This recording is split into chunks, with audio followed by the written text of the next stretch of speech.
थाना नवाब टाउन के इलाके में एक वाकया पेश आता है। डकैती का, एक लड़की से डकैती की जाती है, उसका मोबाइल छीना जाता है। नवाब टाउन का इलाका है, वहाँ पे एक निजी सोसाइटी थी। इस सोसाइटी में एक 18 साल बच्ची जो कि स्कूटी पर फिर रही थी, वो लड़की आकर रुकती है एक जगह पर, अपना मोबाइल निकालती है, शायद कॉल आ रही हो, तो एक करीब से नौजवान आता है जो कि झपट्टा मार के उसका मोबाइल ले जाने की कोशिश करता है और लड़की उससे भरपूर मुजाहमत करती है। वज़ीर आला पंजाब मरियम नवाज साहिबा ने इसका नोटिस लिया और पुलिस को 8 घंटे का अल्टीमेटम दे दिया। इसमें सीसीडी की एक अलहदा टीम काम कर रही थी, इन्वेस्टिगेशन की एक अलहदा थी, ऑपरेशन की एक अलहदा थी। उन्होंने ट्रेस करते करते एक जगह पे नाकाबंदी की। वहां पर ये लड़का अपने नौजवान दोस्त के साथ ही जा रहा था। उस नौजवान दोस्त के पास पिस्टल था।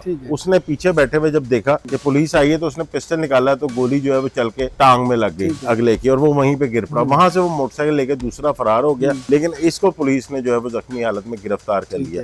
इसका नाम अदनान यूसुफ है।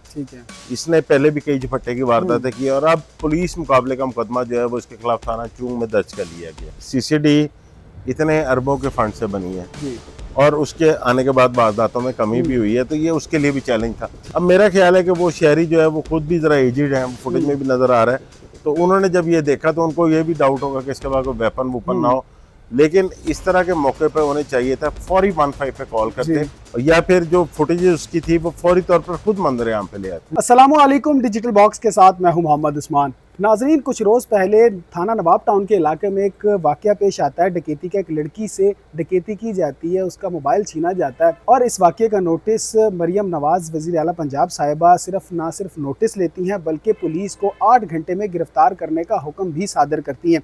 अब पुलिस ने इसको कैसे गिरफ्तार किया, कैसे गिरफ्त में आया, सारा वकूआ आखिर था क्या, इस सब पर बात करने के लिए मेरे साथ मौजूद हैं senior crime analyst Nauman Shaikh साहब। इनसे जानते हैं। शेख साहब अस्सलाम वालेकुम। वालेकुम अस्सलाम। शेख साहब, पहले नज़र आ रहा था कि डकैती की काफ़ी वारदातों में कमी आ चुकी है, लेकिन फिर से ये डकैत सर उठाने लगे हैं और अब हाल ही में जो ये वाकया पेश आया लड़की के साथ, आखिर ये वाकया था क्या? देखिए उस्मान, डकैती की वारदातों में वाकई कमी आई है। ये बेसिकली डकैती नहीं आप इसको कह सकते, ये एक झपट्टे की वारदात थी। डकैती की वारदातों की कमी का अंदाज़ा इसी वारदात से लगाया जा सकता है कि जहाँ पर 2 से 3 साल कबल जो है लोग गन पॉइंट के ऊपर शहरियों को लूट लेते थे। अब उनको इतना पता है कि सीसीडी है, ऑपरेशन पुलिस एक्टिव है, तो हम अगर इस तरह के वेपन लेके फिरेंगे तो कहीं पे भी कोई खराबी हो सकती है। तो इस वजह से अब ये झपट्टे की वारदात है जो ये सर उठा रही हैं, लेकिन गुज़िश्ता साल तकरीबन 7400 के करीब वारदातें थी। इस साल जो पुलिस रिकॉर्ड के मुताबिक वारदातें जो है वो 3600 के करीब हुई हैं, यानी कि वारदातों में काफ़ी कमी हुई है। अब ये वाकया ऐसा पेश आया कि ये नवाब टाउन का इलाका है, वहाँ पे एक निजी सोसाइटी थी। इस सोसाइटी में एक 18 साल बच्ची जो कि स्कूटी पर फिर रही थी और ये बताया जा रहा है जो FIR के मुताबिक वो पिछली गली में ही रहती थी। अभी तक वो या उसके कोई वालिदैन तो मीडिया के सामने नहीं आए, लेकिन वो वाकये की जो फुटेज थी वो सारी हकीकत बयान कर रही है कि जिस तरह वो लड़की आकर रुकती है एक जगह पर, अपना मोबाइल निकालती है, शायद कॉल आ रही हो, तो एक करीब से नौजवान आता है जो कि झपट्टा मार के उसका मोबाइल ले जाने की कोशिश करता है और लड़की उससे भरपूर मुजाहमत करती है। वो उसके साथ साथ चंद कदम भागती है, लेकिन वो उससे निकल जाता है, तो वो वहाँ पर चीखो पुकार करना शुरू कर देती है, लड़की गिर भी जाती है। ये जब फुटेज आई थी बड़ी दिलखराज सी फुटेज थी। इसमें एक सवालात उठ रहे थे पुलिस के ऊपर कि पुलिस की आखिर कारकर्दगी क्या है। लेकिन इसी दौरान जो है वज़ीर आला पंजाब मरियम नवाज साहिबा ने इसका नोटिस लिया और पुलिस को 8 घंटे का अल्टीमेटम दे दिया।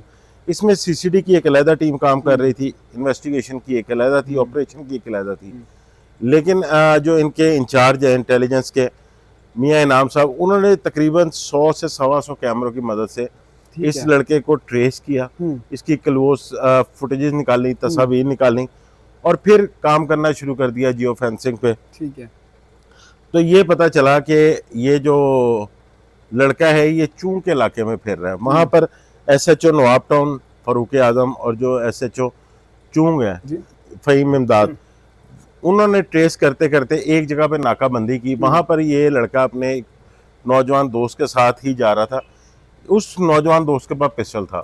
उसने पीछे बैठे हुए जब देखा कि पुलिस आई है तो उसने पिस्टल निकाला, तो गोली जो है वो चल के टांग में लग गई अगले की, और वो वहीं पे गिर पड़ा। वहां से वो मोटरसाइकिल लेके दूसरा फरार हो गया, लेकिन इसको पुलिस ने जो है वो जख्मी हालत में गिरफ्तार कर लिया।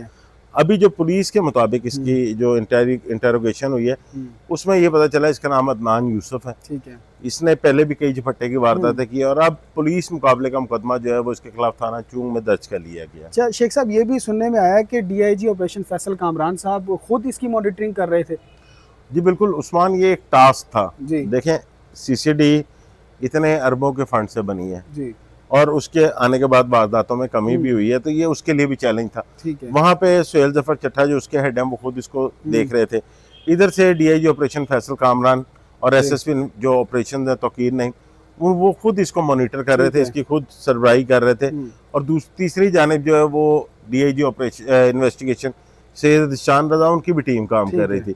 लेकिन ये कामयाबी जो है ये कह लें कि ऑपरेशन पुलिस को मिली है, तो इन्होंने जो है उस बंदे को गिरफ्तार किया। शेख साहब, सोशल मीडिया पर जो है वो पुलिस को आप क्या देखते हैं कि सोशल मीडिया पर जब इस तरह के वाक़यात सामने आते हैं तो पुलिस को खासी तनकीद का निशाना करना पड़ता है, तो कितने हद तक जो है वो सोशल मीडिया सही है जो इनको तनकीद का निशाना बनाते हैं? देखिए, बतौर जर्नलिस्ट, सोशल मीडिया वाले भी जर्नलिस्ट ही हैं, बतौर जर्नलिस्ट जो है हमारा काम ये डिफ़ाइन करना नहीं है कि ये जो है अपना किसके साथ क्या हुआ या किसने क्या किया। हमारा काम जो है वो ये है कि पुलिस अगर कोई गलती करती है तो हम उसको फौरी तौर पर बेनकाब करें और उनको निशानदही कराएं इस चीज़ की कि ये उनकी गलती है, ये उनमें काली भेड़ें हैं, या इस तरह के वाक़यात जो हो रहे हैं, तो वो एक निशानदही ज़रूर करनी बनती है। उसके बाद पुलिस जब अच्छा काम करे तो उसको सपोर्ट भी किया जाता है। ठीक है। उसमें ये इनकी कारकर्दगी को भी सराहा जाता है। लेकिन बतौर जर्नलिस्ट हमने नाइंसाफ़ी के ख़िलाफ़ चलना है, हम बिल्कुल न्यूट्रल होकर नहीं सकते। तो जो माशरे में बिगाड़ पैदा कर रही हैं चीज़ें, हमने उनके खिलाफ खड़े होना और उनकी आवाज़ बुलंद करनी ताकि माशरे को इसका फ़ायदा हो सके। शेख साहब, आखिर में एक सवाल एक अवामी शहरी के लिए मैं आपसे पूछना चाहूँगा कि जब ये सीसीटीवी फुटेज इसकी मंजर आम पर आई, वो सीसीटीवी फुटेज जो थी सामने वाले कैमरे की थी जब उससे झपट्टा मारकर जा रहा है, लेकिन एक फुटेज बैक कैमरे की भी आई जिसमें देखा जा सकता है कि एक शहरी दरवाजे में देख रहा है एक सारा वाक़या होते हुए। जब वो चला जाता है उसके बाद वो लड़की से निकल के पूछता है। तो क्या as a Pakistani, as a शहरी, एज ए मुस्लिम होने पर ये शहरियों को नहीं चाहिए कि आप किसी खातून की मदद करें? देखें, खातून की मदद करना फ़र्ज़ है। हम बतौर मुस्लिम तो हमारा जो है वो फ़र्ज़ है कि हम नाइंसाफ़ी के ख़िलाफ़ आवाज़ उठाएं। देखें, ईमान के तीनों दर्जे हैं, आप उसको हाथ से रोकें, ज़ुबान से रोकें या फिर दिल में उसे बुरा कहें। अब मेरा ख्याल है कि वो शहरी जो है वो खुद भी ज़रा एजिड हैं, वो फुटेज में भी नज़र आ रहा है, तो उन्होंने जब ये देखा तो उनको ये भी डाउट होगा कि इसके बाद कोई वेपन वूपन ना हो। लेकिन इस तरह के मौके पे उन्हें चाहिए था फौरी 15 पे कॉल करते या वहाँ पे कम से कम शोर कर देते ताकि वो वहाँ से निकल जाता, किसी तरह आवाज़ उठाते ताकि कोई इर्द गिर्द से बाहर आ जाता। अगर कोई वेपन का उन्हें डर था तो वो फौरी कॉल ज़रूर पुलिस पे करते या फिर जो फुटेज उसकी थी वो फौरी तौर पर खुद मंजर आम पे ले आते। शेख साहब, बेहद शुक्रिया आपके वक्त का। जी नाजरीन, आपने शेख साहब को सुना कि सारा वाक़या क्या था और ऑपरेशन पुलिस की बड़ी कामयाबी कि उन्होंने इस मुलजिम को गिरफ़्तार किया और जो नोटिस मरियम नवाज़ साहिबा ने दिया था 8 घंटे के अंदर अंदर इस मुलजिम को गिरफ़्तार किया गया। इस बारे में आपकी क्या राय है हमें कमेंट सेक्शन में ज़रूर आगाह करें। अपना बेहद ख्याल रखें, अपने मेज़बान को इजाज़त दीजिए। अल्लाह करीम आपका हामी व नासिर हो।